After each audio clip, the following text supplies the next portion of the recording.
Hi, I'm Jenn of Jennmanship and Gurrim Studio. I'm a painter, designer, and artist based in Jersey City, New Jersey. Today, I'll be sharing this Sunset Wave watercolor piece with you. I'll share some tips and tricks on how to make this piece, so stay tuned. The materials you're going to need are watercolor paints, watercolor paper, paintbrushes in varying sizes, a clean flat plate, water, and a pencil. The paint colors I've chosen for this piece fit the sunset theme. We're going to do dark blues, blacks, reds, oranges, and yellows. You can use two paints like I have here, or you can use a pre-packaged paint palette.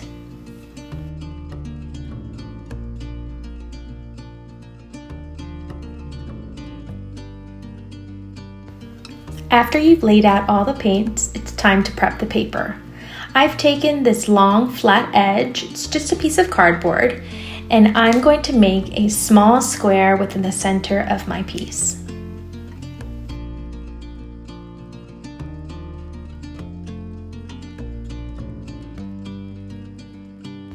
Now that I have my square, I'm going to take my pencil. In my case, I have a watercolor pencil. Watercolor pencils are water soluble, so when you paint over them, you don't see the pencil lines. If you don't have a watercolor pencil, that's perfectly okay. You can use a regular pencil. What I'm doing now is I'm just going to outline the shape of a wave.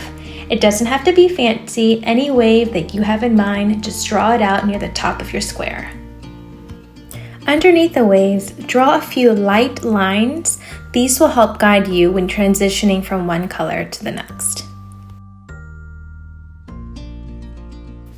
Now it's time to paint. Take your darkest color, in my case it's navy blue, and outline the waves.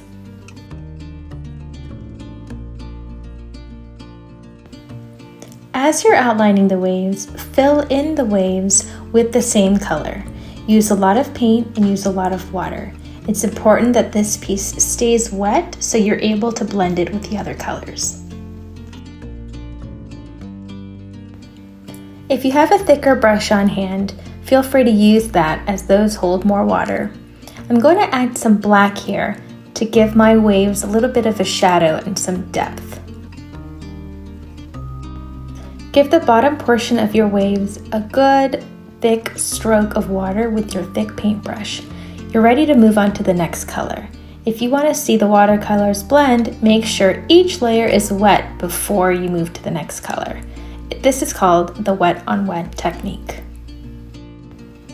Once you've gone through the darks, the navy blues, the purples and blues, you're ready to move on to the light colors. Make sure your brush is nice and clean before moving to the bright colors.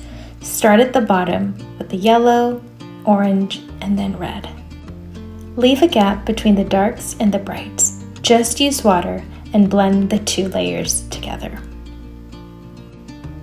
Once you've finished blending the two colors together, leave your piece to dry for at least 30 minutes. Once it's dried, come back to your piece. Bring a piece of paper with you so we can start our doodles. Doodles don't have to be complicated. Just look outside your window or somewhere in your room. For me, I see a lot of trees, so I'm going to draw a little sprout and a rainbow.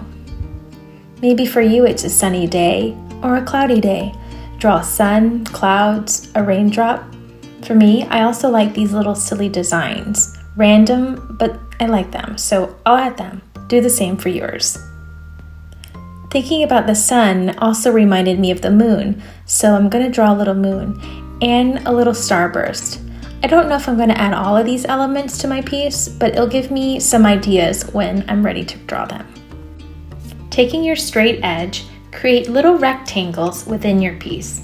This helps me place my doodles where I want them to go. I like to place the doodles within each rectangle as opposed to all throughout the piece. I'm going to use metallic paints to create my doodles. If you don't have metallic paints, I would recommend using a more opaque version of the color you're painting in. For example, since I'm painting in the navy blue portion of my wave, I would use a more concentrated form of the navy blue and color my moons in this way. I chose moons to be first, no reason, just because I wanted to. You can choose whatever doodle first for your piece. If you want more structural elements to your piece, add symmetrical shapes, like I did with a long navy blue rectangular beam underneath the moons.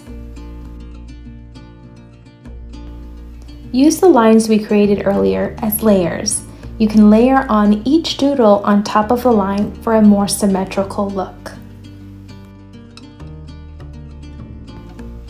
As we're wrapping up this sunset piece, I'd like to mention that when you're adding the doodles, try to add the doodles in the same shade as the color that they are being painted on. For example, these goldish yellow rainbows are being painted on the yellow, orange, and reds, whereas the sprouts were like a blue-purple and they were painted on a blue-purple. Do that for a more balanced and cohesive look. So thank you so much for joining me. I really enjoyed painting this piece and I hope you did too. I hope you are well and healthy during these times and that we can all one day paint together in person. You can find me on Instagram at Jennmanship and on my website, jensongart.com. Thanks.